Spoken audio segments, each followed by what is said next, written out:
¿Están listos? Ok. Vamos a ponerle un título a la enseñanza.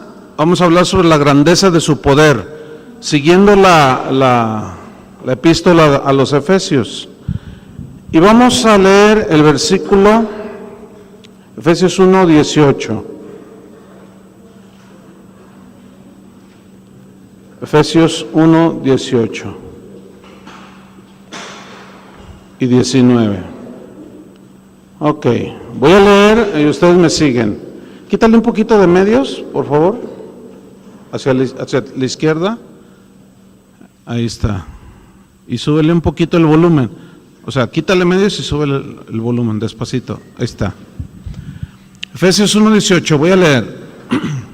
Dice así: alumbrando los ojos de vuestro entendimiento, para que sepáis cuál es la esperanza a que Él os ha llamado, y cuáles las riquezas de la gloria de su herencia en los santos, y cuál la supereminente grandeza de su poder para con nosotros los que creemos, según la operación del poder de su fuerza.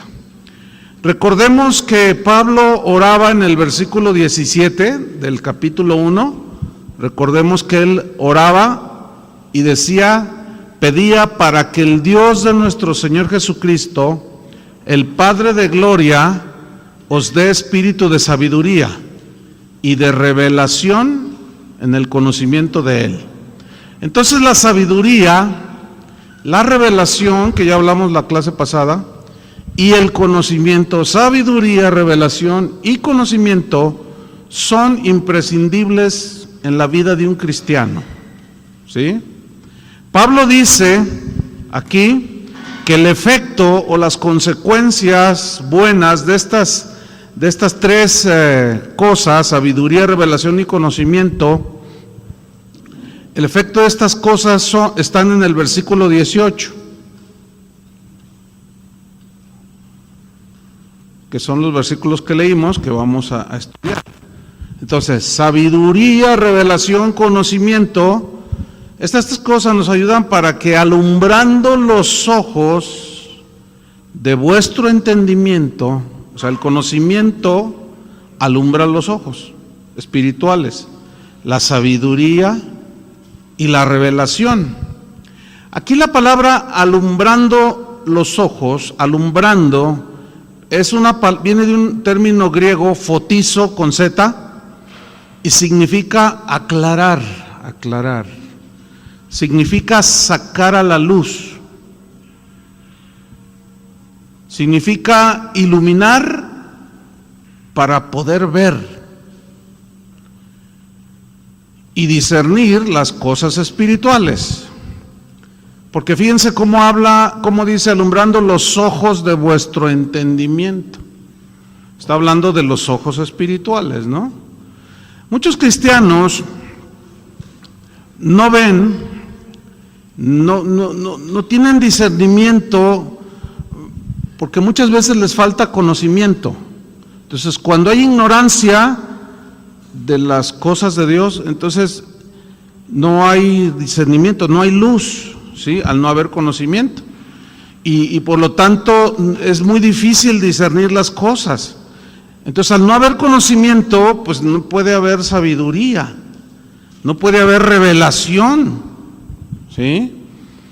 Entonces, este tipo de cristianos pues permanecen con enfermedades de la vista espiritual. Estoy hablando espiritualmente. Por ejemplo, la miopía es una enfermedad de la vista natural, ¿no? ¿Qué es la miopía? Es la vista de corto alcance, ¿sí? Entonces, alguien que espiritualmente, digamos, está miope, es que tiene una vista muy corta, o sea, no alcanza a ver más allá. Por eso Pablo oraba para que tuvieran conocimiento, sabiduría y revelación. ¿Sí? Entonces, el que está miope espiritualmente no alcanza a ver las profundidades de las verdades de Dios. Por eso y cuando uno está enfermo de la vista natural, tienes que ir con el oculista y te hace un estudio y te adapta unos lentes, ¿no es cierto? Hay otra enfermedad de la vista natural que es el astigmatismo, y esto consiste en que la vista lejana es muy borrosa. Sí, o sea, puede ver en corto, pero no puede ver más allá. O sea, es lo contrario, pues, ¿no? Y luego está el estrabismo, que son los ojos cruzados, ¿no? O los viscos. Entonces, los ojos viscos que están cruzados. Entonces, fíjense, espiritualmente, estas enfermedades las pueden tener los cristianos. Pueden tener la vista muy corta, no alcanzan a ver de lejos. Y algunos están viscos. Sí, o sea, están viscos, se les cruzan los ojos. O sea, no ven bien, pues. ¿Por qué? Porque no tienen sano su sentido de la vista espiritual. Entonces Pablo dice que necesitamos el conocimiento, la sabiduría, la revelación, porque esto alumbra los ojos de nuestro ¿qué? Entendimiento. Los ojos de nuestro entendimiento. Aquí la palabra entendimiento, dianoia, del griego dianoia, que significa pensar, significa meditar, reflexionar profundamente para entender las cosas, ¿sí? Qué importante es esto entonces. El Salmo 1, versículo 1 y 2, dice: bienaventurado el varón que no anduvo en consejo de malos, ni estuvo en camino de pecadores, ni en silla de escarnecedores se ha sentado, sino que en la ley de Jehová está su delicia, y en su ley, ¿qué dice? Medita de día y de noche. O sea, al meditar, al leer, escudriñar, estás obteniendo conocimiento, ¿sí? Y de allí se deriva la sabiduría y la revelación. O sea, al estar escudriñando, bueno, te viene la revelación. Entonces tu entendimiento de las cosas espirituales se van acentuando, ¿sí? Fíjate que una de los problemas que yo he notado muy comunes en algunos cristianos que estuvieron por allí años, pues sí, iban a la iglesia, ¿no? Escuchaban predicaciones, pues sí, ahí, ¿no? Pero en realidad distaba mucho de ser el evangelio, ¿sí? Distaba mucho de ser la palabra de Dios bien trazada. Entonces, en el momento en que empezaron a estudiar más, digamos, sistemáticamente o de una manera más responsable o con más hambre, como tú quieras llamarlo, entonces empezaron a dar cuenta de muchas cosas y empiezan a ver cosas que antes no veían. Y yo noto esto, que muchos cristianos dicen: pastor, me estoy muy bien, volviendo así como muy, no me gusta cómo me estoy volviendo. ¿Cómo te estás volviendo? Pues es que estoy oyendo al pastor o al predicador y me lo agarro que está diciendo cosas que están torcidas. Le digo: ¿eso es bueno? Lo que pasa es que como no están acostumbrados, oían y se comían todo. Pero en cuanto empiezan a tener el conocimiento, empiezan a aplicar las cosas y empiezan a ver los contextos y todo lo que ustedes están aprendiendo, entonces, pues, ¿qué sucede? Le sucede exactamente por lo que Pablo oraba por los efesios. Su entendimiento empieza a ser alumbrado, empiezan a tener conocimiento, empiezan a tener sabiduría. La sabiduría acuérdate, es la que te ayuda a aplicar el conocimiento. Entonces ya tu entendimiento, tu revelación es más allá que el término normal, ¿sí? Entonces Pablo, aquí hay una pregunta que yo hago: ¿por qué estaba Pablo interesado en que los cristianos tuvieran conocimiento? ¿Por qué estaba interesado en que tuvieran sabiduría y revelación? ¿Por qué estaba interesado en que los efesios pudieran ver claramente? ¿Por qué? Hay 3 razones y Pablo nos las dice en el versículo 18. Ahí está la primera razón de por qué estaba interesado. Versículo 18 dice: Todo esto, conocimiento, sabiduría y revelación, para que sepáis. Ahí está. El saber es conocimiento, ¿no? Para que sepáis cuál es la esperanza a que Él os ha llamado. Aquí la palabra esperanza viene de un término griego, elpis, más bien es elpis. Significa esperar algo con anhelo y gozo. Esperar algo con anhelo y gozo. Significa estar expectante sobre algo que viene en el futuro, ¿sí? Por ejemplo, la segunda venida de Cristo, ¿sí? En 1 Tesalonicenses 5:8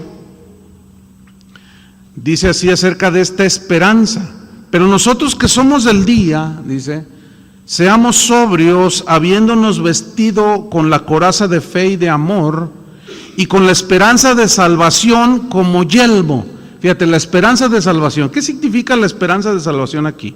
Pregunta: ¿cuándo eres salvo? ¿Cuando te arrepientes y naces de nuevo? ¿O es una esperanza que vas a ser salvo?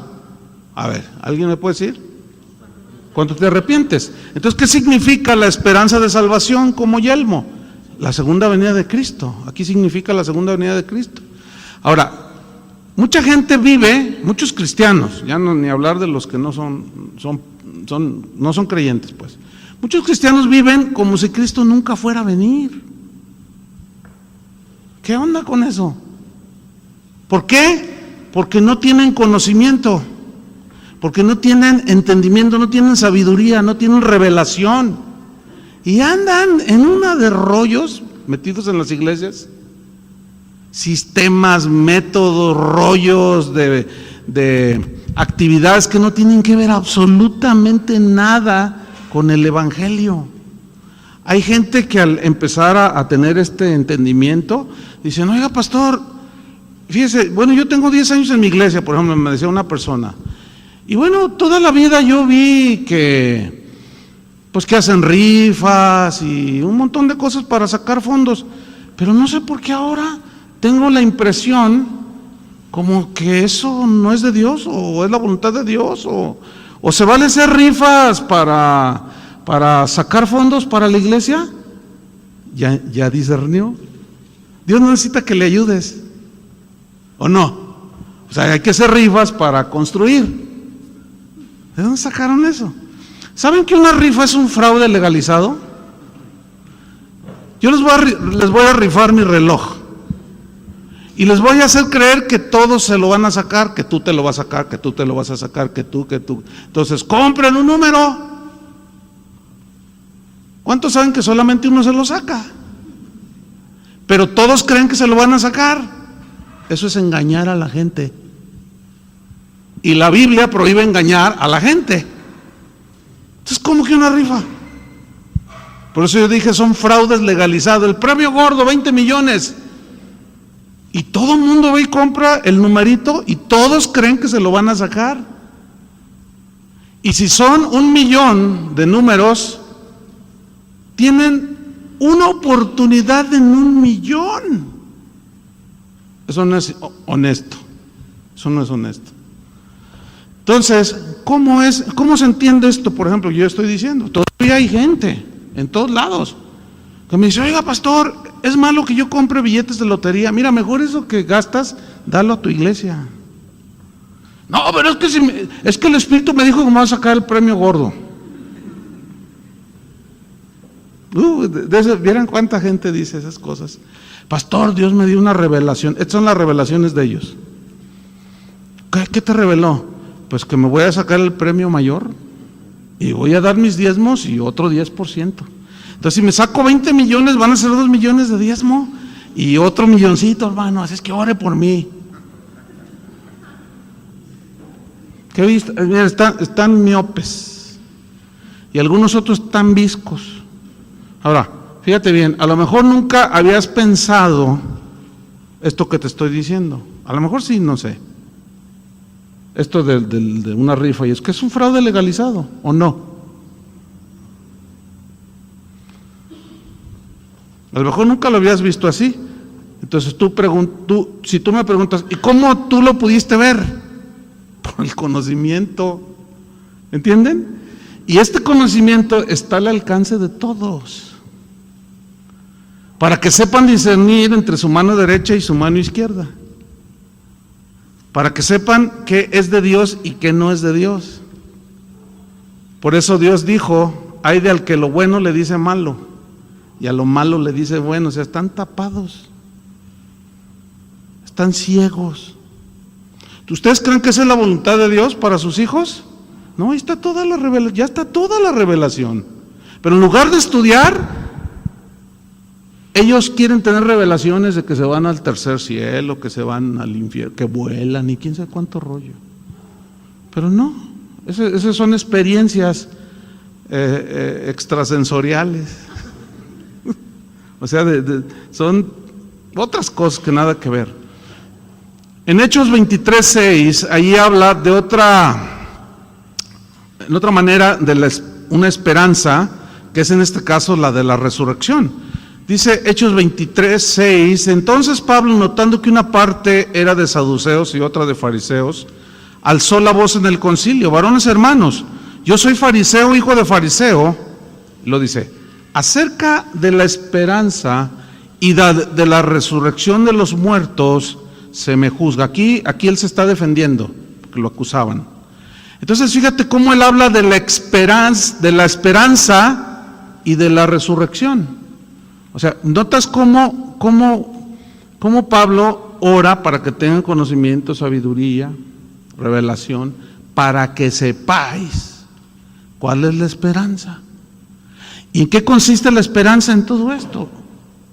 Por eso cuando a los tesalonicenses les escribió, dijo, cuando alguno se muere, pues no se entristezcan como los que no tienen esperanza,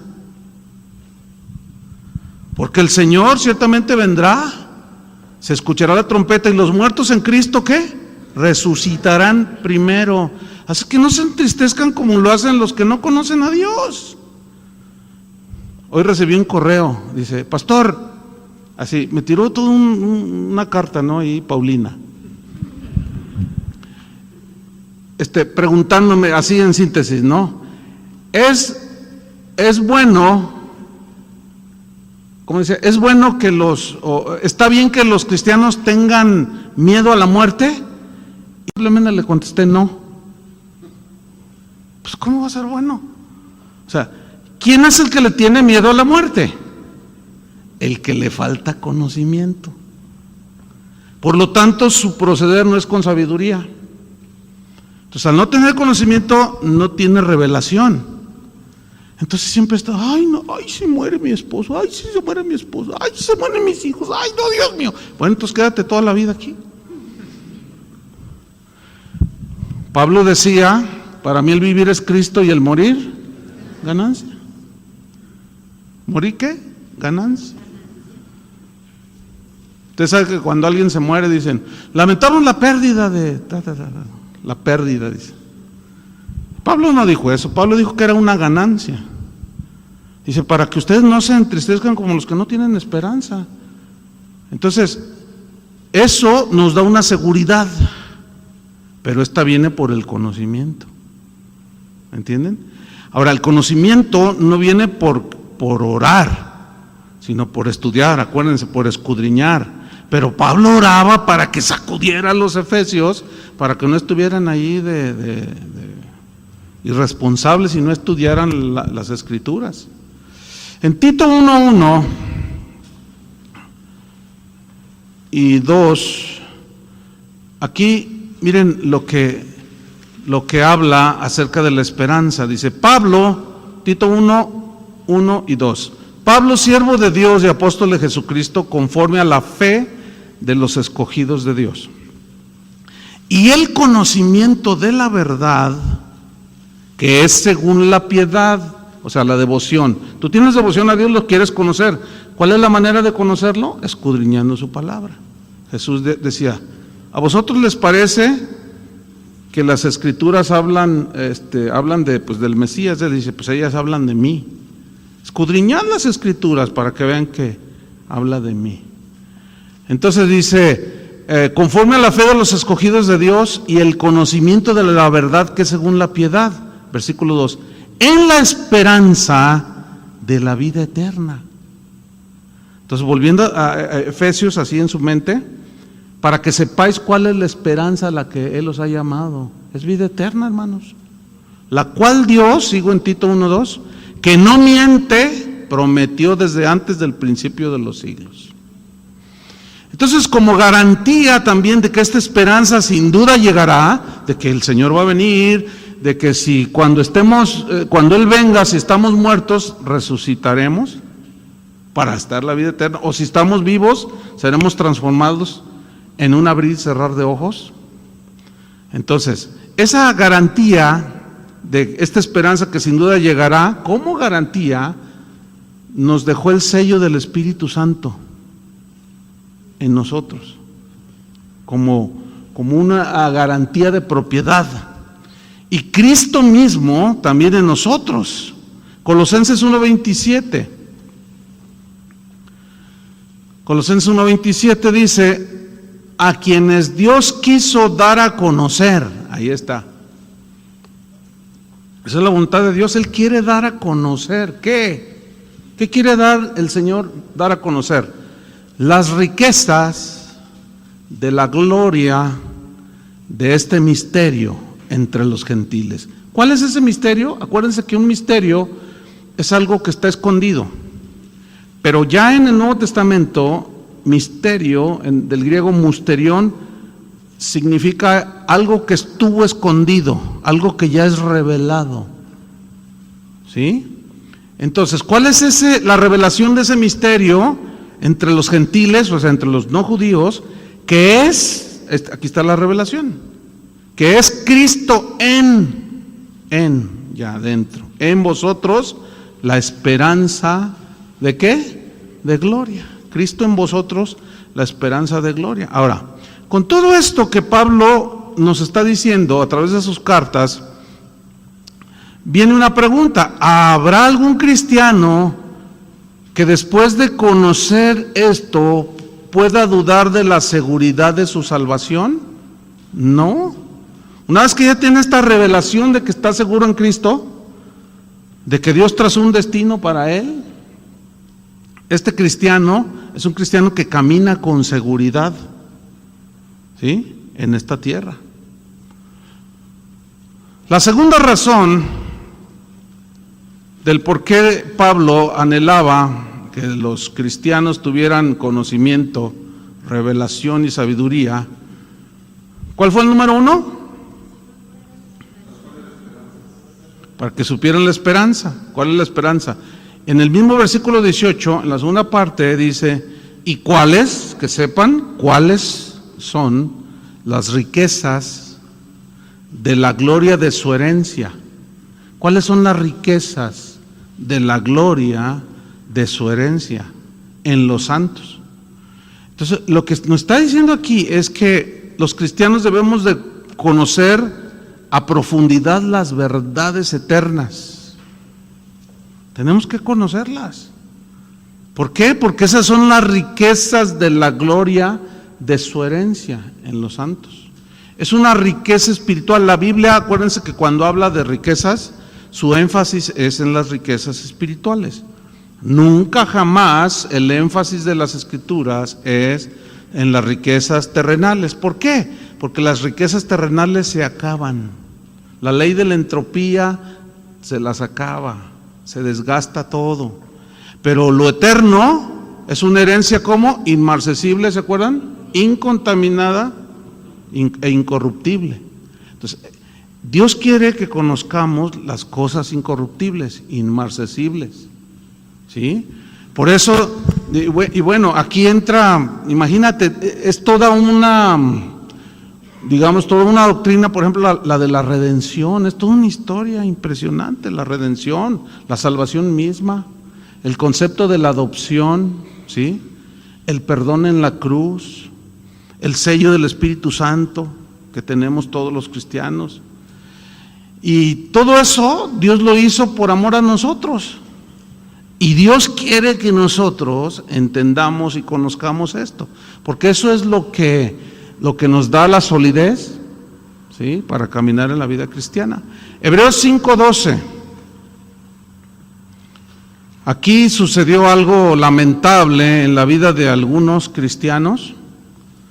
Hebreos 5:12.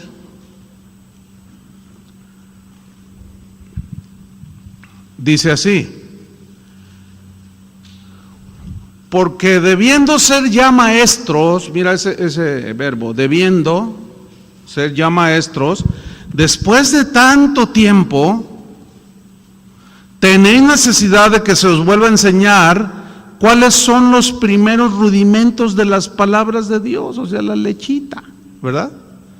Y habéis llegado a ser tales que tenéis necesidad de leche y no de alimento sólido. Y todo aquel que participa de la leche es inexperto ¿en qué? En la palabra de justicia. ¿Qué es un inexperto? Alguien que no tiene experiencia. Por ejemplo, tú te puedes graduar en contaduría, pero no tienes experiencia. Y luego batallas para encontrar trabajo porque dice, mínimo 5 años de experiencia. Y tú dices, ¿cómo la voy a tener si no me dan chance? ¿Verdad? Entonces, la gente quiere contratar a personas que tengan experiencia, no un principiante. Aunque de alguna manera todos inician así. Pero en este caso, dice que todo aquel que participa de la leche, o sea, que nada más está acostumbrado a la lechita, dice, es inexperto. O sea, no tiene experiencia en discernir, en comer el alimento sólido, que realmente es el que te alimenta cuando ya creces, ¿sí? Yo tengo un cachorrito, les decía que le puse Chicharito, y pues ahorita es un cachorro de 3 meses, ¿no? Y pues come sus croquetas para un perro cachorro, de un cachorrito. Pero ya cuando tenga 1 año, 2 años, ya va a comer otro tipo de croquetas, ¿no es cierto? ¿Por qué? Pues porque va creciendo. Y si yo le dejo esas, pues a lo mejor le van a faltar nutrientes. Y a lo mejor va a estar débil en algunas partes de su cuerpo, ¿verdad? Porque le faltan los nutrientes. Es lo mismo espiritualmente. Es algo muy semejante. Tenemos que crecer en el conocimiento, en la sabiduría, etcétera. El otro día alguien me dijo, yo cuando te conocí no enseñabas como ahora. Le dije, yo no me acuerdo de ti. No, pues es que cuando yo te conocí hace 25 años. Pues gloria a Dios que no enseño como hace 25 años. ¿No? Dice, no, pues es que no, enseñabas diferente. Bueno, pues es que es obvio, ¿no? Es obvio que tú vas creciendo, vas aprendiendo, vas escudriñando, vas entendiendo más cosas. Un consejo que me dieron a mí de recién convertido, porque yo traía un hambre de la palabra, pero había cosas que no entendí, por más que le leía y les decía a otros estudiantes, oye, ¿cómo entiendes aquí? No le entiendo tampoco, y yo como que me desesperaba. Entonces yo iba mucho con un maestro y le preguntaba, maestro, ¿qué significa esto? Entonces él veía que yo era muy así, que preguntaba, ¿no? Me dijo, mira, tranquilo, porque también te puedes atragantar. Y si es cierto, ¿no? Dice, no, mira, Dios te va a ir revelando y mostrando, o sea, sigue con esa hambre, pero no te puedes comer todavía un filete, estás muy chico en el Señor. ¿Cuánto tienes que convertir? 1 año. No, pues se te va a atragantar. No, tú necesitas lechito, órale, ahí te va tu bibi. Pero aquí esta carta a los hebreos dice, ustedes debiendo de ser ya maestros. Después de tanto tiempo todavía tienen necesidad que se les vuelva a enseñar las cositas.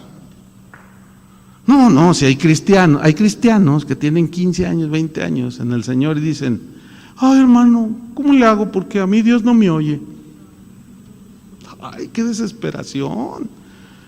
Es como si tú tienes un hijo, ¿verdad? Que va creciendo, pues qué bonitos son los niños. A los 2 años, son hermosísimos porque hacen todo, ¿verdad? Y van creciendo, 5, 10, y luego ya jóvenes, ¿verdad? Imagínate, tienes un hijo y a los 30 años con el bigotote acá y los bíceps de este tamaño y todo, portándose como niño, haciendo berrinches de niño. Mamá, ¿me traes una gelatina? Y luego ya llega la mamá y, ¿dónde está mi gelatina? Ay, se me olvidó, ¿cómo es posible? Y haciendo sus berrinchotes. ¿Te imaginas? Bueno, ustedes saben que en lo natural hay gente de 30, 40 años que son inmaduros totalmente. tienen actitudes de niño, de adolescente, no alcanzaron a madurar. Algo pasó en sus vidas que les detuvo el crecimiento hacia la madurez. Espiritualmente es lo mismo. Una de las razones más comunes por las cuales los cristianos detienen su crecimiento es cuando se amargan contra alguien, es cuando no perdonan, es cuando dejan de obedecer a Dios. Se detiene. Acuérdense de Jonás, se detuvo ahí, se detuvo todo su crecimiento. ¿Por qué? Porque desobedeció. Pero van a la iglesia y van a la iglesia y cantan y quién sabe cuánto, pero siguen y se quedan bonsáis. ¿Sí? Porque el diablo los está corte y corte. La poda es buena, pero si te excedes te quedas bonsái. ¿Sí o no? Dice el versículo 13: todo aquel que participa de la leche es inexperto en la palabra de justicia, porque es niño. O sea, no ha madurado. Fíjate el 14. Pero el alimento sólido, está hablando del alimento espiritual, es para los que han alcanzado, ese verbo alcanzar es una meta, es para los que han alcanzado madurez, para los que por el uso tienen los sentidos ejercitados en el discernimiento, ahí está, del bien y del mal. Seguramente ustedes han visto la escena de los catadores de vino, por ejemplo. Generalmente los catadores de vino no suelen ser alcohólicos, fíjense. ¿Qué cosa, no? Un catador de vino es el que está con el puro olfato y con la vista de cómo es la caída del vino en la copa y ciertas cosas. Ellos se dan cuenta.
Cuando el vino está en su punto, según la calidad de vino que quieran sacar, ¿sí? Entonces, ¿por qué? Porque van aprendiendo, ¿sí? Entonces, en la vida cristiana, desarrollar el discernimiento, hermanos, es básico. Los lobos te tragan si no disiernes, ¿sí? El pecado te puede engañar, la tentación que se disfraza, y Satanás, que es un ángel de luz que se disfraza, si no hay discernimiento. Por eso Pablo estaba muy preocupado para que los cristianos crecieran en conocimiento, en sabiduría y en revelación. Entonces, si nosotros desechamos el conocimiento que nos alumbra para ver las verdades profundas de Dios, no maduraremos. Eso es obvio, ¿no? No vamos a madurar y vamos a permanecer en un estado espiritual infantil. La tercera razón del por qué Pablo estaba muy interesado en que los cristianos tuvieran conocimiento, sabiduría, revelación, está en el versículo 19. Esta es la tercera razón, para que sepan cuál es la supereminente, Efesios 1:19, cuál es la supereminente grandeza de su poder. Mira qué palabras usa. ¿Cuál es la supereminente? Aquí supereminente significa superabundante. La superabundante grandeza de su poder. La palabra grandeza aquí viene del griego mega. ¿Han oído de mega? Mega mercado, mega. Entonces, que sepan cuál es la supereminente, la abundante mega. Mega significa pues enorme, ¿verdad? Grandeza, enorme grandeza de su ¿qué? De su poder. Entonces aquí está enfatizando lo superabundante y lo enorme de su poder. Aquí la palabra poder viene del griego, ustedes lo saben, dunamis, y es la fuerza. La dunamis es la fuerza y la capacidad que Dios tiene para llevar a cabo cualquier cosa. Repito, la grandeza de su poder, aquí poder es la fuerza y la capacidad que Dios tiene para llevar a cabo cualquier cosa. Por eso Él es el Todopoderoso. Y Dios quiere que conozcamos lo más profundo acerca del poder que Él tiene. Ahora, ¿poder para qué? Para andarse exhibiendo, haciendo milagros y todo. ¿Ustedes creen que eso es? Mucha gente cree que eso es. Y ven que un paralítico se levanta y dicen, ¡ay, extraordinario, maravilloso milagro! ¡Vi el poder de Dios! Dicen, eso también lo hacen los brujos. O sea, todo aquello que los hombres no cristianos puedan hacer, que los cristianos hacemos, está en un nivel muy de niñez. Porque a ver, pueden reproducir ellos en los demás paz, gozo, paciencia, ¿verdad que no pueden? Entonces, ¿será eso el poder de Dios? Solamente, como muchos lo reducen, a que cayó polvo de oro, que cayeron diamantitos, que alguien extendió la mano y se cayeron, dijeron, ¡y qué poder! Y luego se levantan y siguen iguales de adúlteros, iguales de tranzas. No conocen el poder de Dios. Ahora, ¿en qué consiste? Por ejemplo, fíjate lo que Pablo conocía y hablaba del poder al que mismo se refirió. Romanos 1:16, por ejemplo. Lo que la Biblia habla de lo que es el poder, dice. Romanos 1:16. Porque no me avergüenzo del Evangelio. ¿Por qué? Porque es poder de Dios para salvación. Todo aquel que cree, al judío primeramente y también al griego, o sea, a todos. Ahora, pon mucha atención. Pablo decía, yo no me avergüenzo del Evangelio. No me avergüenza predicar el Evangelio tal y como es. ¿Por qué? Porque conozco que el Evangelio es el que tiene poder, es el poder de Dios para salvación. ¿Sabes por qué hoy muchos ministros, pastores, líderes no predican el Evangelio? Dicen, hermanos, vamos a hacer una actividad para atraer a los jóvenes, para acercarlos a Cristo, dicen. Entonces pintan todo de negro el techo, ponen un montón de luces, ponen todo a media luz, va a empezar la reunión de jóvenes y parece una disco, para traer a los jóvenes a Cristo. Hazme favor, esos no conocen el poder del Evangelio. No tenemos que reducir, no tenemos nosotros que hacer artimañas para acercar a las personas a Cristo. No, ¿cuándo hizo eso Pablo? ¿Cuándo disimuló? ¿Cuándo le bajó a la predicación del Evangelio? Que ese es el distintivo de muchos predicadores de hoy. No digas Jehová porque la gente se asusta. No les vamos a decir pecado porque no se asusta. Ni se te ocurra mencionar algo sobre los homosexuales porque se me va media congregación. No. Hay que hablarles del amor de Dios, dicen. Hace 2 días se conmemoró el 10º aniversario de la caída de las Torres Gemelas, ¿sí? Y pues en todos los canales abundaron los documentales y yo estaba viendo dos que nunca había visto, bien interesantes, pues son relativamente nuevos. Y eran un testimonio de cómo cuando se estrelló el primer avión, creo que era el piso 88, del 88 para abajo, muchos se pudieron salvar. Los del 88 para arriba, marcharon. Pero el punto que yo quiero mencionarles es esto. Los del piso 88, que de eso se trató, porque hubo ahí alguien que los dirigió y los salvó, es bien interesante y viene ahorita a colación por esto, porque ellos en casos de contingencia tienen la instrucción de esperar la ayuda. Se esperaron. Entonces otros decían, no, pero es que no sabemos qué fue lo que pasó. Pues no sabían que un avión se había impactado. No, las instrucciones son que no nos movamos. Entonces estaban allí y dialogaban hasta que uno dijo, no, ¿saben qué? Vámonos, dice. Y saben, uno que tenía conocimiento. Entonces, ese agarró, encontró por ahí un radio o un celular y llamó a la esposa y dijo, no, estoy viendo la televisión, se estrelló un avión, dice. Entonces les dice, es que se estrelló un avión. Y tú, estás loco, ¿cómo que se estrelló un avión? Pues si los aviones no vuelan bajo y menos aquí por el centro de Nueva York. ¿Cómo? Entonces empezaron a discutir con él. Entonces, ¿saben una cosa? Esto está mal. Y yo sé, algo tuvo que ver con la seguridad, y él sabía la ruta de escape. Fíjate qué tremendo. Él la conocía, pero estaba todo lleno de humo y estaban todos ahogándose y las cosas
imagínate a no sé cuántos grados, 1000 grados creo centígrados estaba allí, entonces el calor, y se empezaban a caer las cosas, a derretir cosas.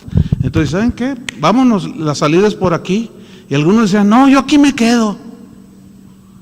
Bueno, eso, eran dos en realidad, después otro le dijo, yo te hago segunda. Y eso salvaron un montón de gente. Pero les dijeron, al final todos cayeron en razón de que debían de seguirlos y todos esos se salvaron. Pero hubo unos del piso 84 por allí que dijeron, no, aquí nos vamos a esperar. Pero es que esto no tiene solución. Esto no, los bomberos, ¿cómo van a llegar los bomberos hasta acá? Pues no hay escaleras de tantos metros. No, aquí nos quedamos. Les avisaron, les advirtieron, dijeron, no, bueno, pues vámonos, y se fueron. Y esos, a los 70 minutos de eso, se cayó esa torre. ¿Qué prefieres tú que te digan? ¿Que la torre está a punto de caerse o que te hablen de que todo está bien allá afuera? ¿Ah? Bueno, ¿qué es lo que están haciendo muchos pastores, muchos predicadores? Se está quemando todo y están diciendo que todo está bien. Pero ¿saben por qué hacen eso? Porque no conocen el poder que hay en el Evangelio para salvarse. Esa es la única manera en que una persona se puede salvar de la condenación del infierno, cuando oye el Evangelio.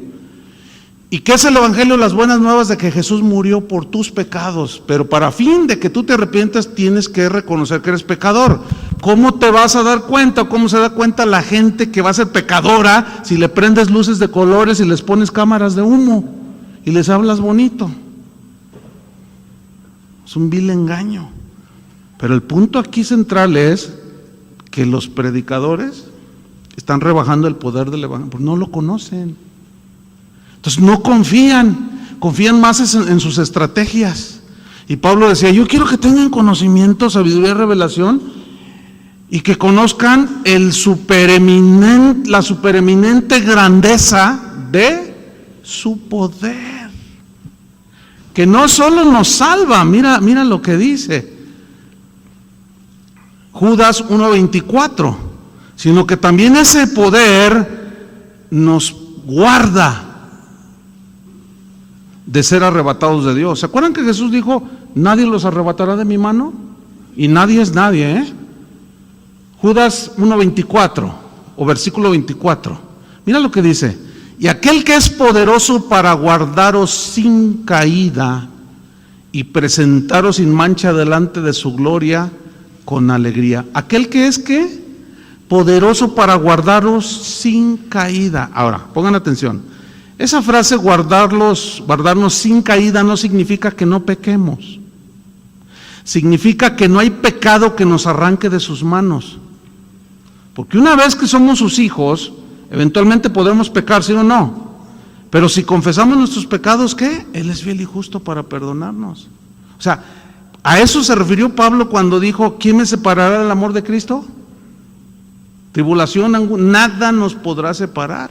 ¿Se acuerdan de la caída de Pedro? ¿Lo desarraigó y lo abandonó Cristo? No, al contrario. Cuando se levantó, se afianzó más en el Señor. ¿Sí o no? Bueno, ¿se acuerdan de Judas? ¿Su caída lo separó de Cristo? No, porque nunca estuvo en Cristo. Nunca estuvo en Cristo. Entonces, Dios tiene ese poder para guardarnos. Una vez que somos sus hijos, ahí en Romanos 8 dice que a los que conoció, como del 20 al 32, a los que antes conoció, también los predestinó para que fuesen hechos conforme a la imagen de Jesucristo. Y luego dice, y a los que conoció, también los predestinó, y a los que predestinó, también llamó. Conoció aquí, y a los que conoció, ese verbo conocer, en el griego es proginosko, que significa conocer todo de antemano. A Jeremías 1:5 le dijo, antes que te formase en el vientre de tu madre te conocí. Antes que nacieses te di por profeta a las naciones. O sea, ya Dios nos conocía desde antes de la fundación del mundo. Y a los que conoció también los predestinó. ¿Sí? Y a los que predestinó también los llamó. ¿Cómo es el llamado? ¿A través de qué? De la predicación del poder del evangelio. Y a los que llamó también ¿qué? Justificó. Y a los que justificó también glorificó. Fíjate, son 5 pasos, de los cuales ya son 4 que se han cumplido en tu vida. Falta uno. ¿Cuál es? La glorificación. ¿Tú crees que habrá algo o alguien capaz de hacer que no se cumpla el 5.º paso en tu vida? No hay nadie. Por eso Pablo dice, ¿quién condenará? Cristo. Dios es el que justifica, Dios es el que condena. Si ya nos libró de la condenación, porque ninguna condenación hay para los que están en Cristo.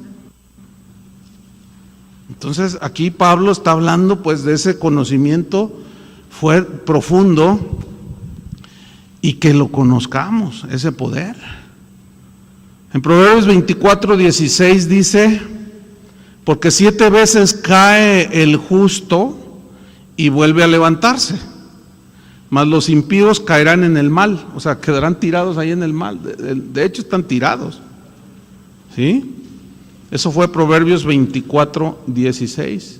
7 veces cae el justo y vuelve a levantarse, mas los impíos caerán en el mal. O sea, significa, el justo se levanta, porque Dios lo levanta, pero el impío, ese se cae y ahí se queda, no se puede levantar, porque no es hijo de Dios. Pero en el momento en que recibe el Evangelio, se da cuenta de su condición pecaminosa, se arrepiente. Y en ese momento el poder del Evangelio opera en él para hacerle una nueva criatura. Y una vez empieza a crecer y Dios quiere que conozca la supereminente grandeza de su poder. Ahora, fíjate, retomando el versículo que estamos estudiando.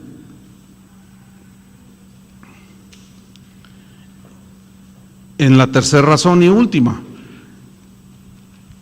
que sepan cuál es la supereminente grandeza, la enorme grandeza de su poder, o sea, la fuerza y la capacidad que Dios tiene para llevar a cabo cualquier cosa. Y luego mira lo que dice: para con nosotros, los que, ¿qué dice? Los que creemos. Los que creemos. Entonces, nosotros, los que creemos, estamos súper seguros en Cristo. Estamos súper protegidos en Cristo. Todo esto se da, al final del versículo nos dice, según la operación, o sea, la manera de obrar, de cómo Dios obra, del poder de su fuerza. Y eso es lo que Dios quiere que conozcamos, que tengamos conocimiento de esto. Por eso cuando un cristiano, fíjate, cuando un cristiano está pasando por situaciones de prueba, que no son fáciles, que son difíciles, cuando conoce esto, sabe que Dios lo puede sacar. Por ejemplo, cayó enfermo, sabe que Dios lo puede sanar instantáneamente, porque conoce la eminente grandeza de su poder. Y él ora como Pablo, y Dios lo puede levantar. Pero también puede Dios responderle y decirle, bástate mi gracia, porque estoy tratando el orgullo contigo. Y tú te aguantas. ¿Por qué? Porque como conoces su poder, no dudas de su poder.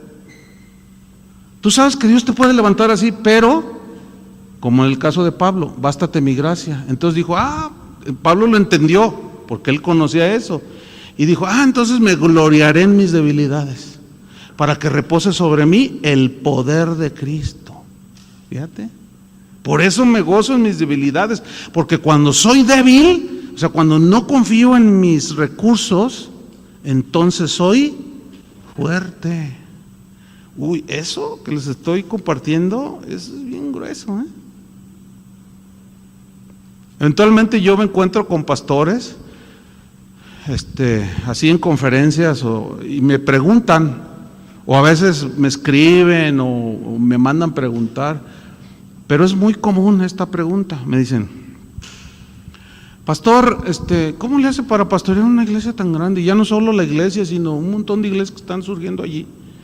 Les digo, no, pues es que yo no soy el pastor titular. No, yo soy ayudante del pastor. Dice, ándale, danos la clave. Me dicen, danos la clave. Pero yo ya sé por dónde va, ¿no? Dicen, a ver, es que ¿cómo le haces? Pues es que yo no hago nada. O sea, yo les estoy diciendo la verdad, pero como este es un rasgo, pues, de muchos pastores en estos últimos tiempos, que quieren puros métodos y fórmulas. Somos muy dados a querer lo mágico. Abracadabra, patas de cabra. Y por eso, y luego más en la cultura latina, la cultura latina, hermanos, es dada a lo mágico, ¿sí o no? Cuélgate esto para que te cuide. Y luego fíjate, hay cristianos que me mandan esos correos de, mira, lee este correo, si lo mandas a 10 personas, en 5 minutos vas a recibir una bendición bien bonita y bien poderosa. Y yo una vez le contesté a uno, deja de estar mandarme tus tonterías, le puse. No, a mí me funcionó. Fíjate nomás. Porque si no lo mandas, te va a venir una desgracia, dicen. ¿Y qué hace el ignorante? Lo manda. Lo manda. ¿Por qué lo manda? Porque desconoce. O sea, cree más el poder de la superstición de Satanás que lo que dice Dios que te guarda. No, pues sí, es bien común que lleguen, pastor, me hicieron una brujería, me hicieron un mal, ay, ¿qué te echaron? No, pues es que allí en el trabajo me tienen envidia y seguido me encuentro ahí en el escritorio cosas feas. Y ya me dijeron, dice, que me están embrujando. ¿Y qué sientes? No, pues siento re feo, que me persiguen y que alguien me ve, yo volteo y no es nadie. ¿Tú eres cristiano? Ay, claro, pastor. Tengo 15 años de cristiano, hermano, yo predico, yo apoyo la iglesia, viera que Dios me usa. No conocen el poder de Dios, le tienen miedo al poder del diablo. Van a ver la clase que viene, ¿eh?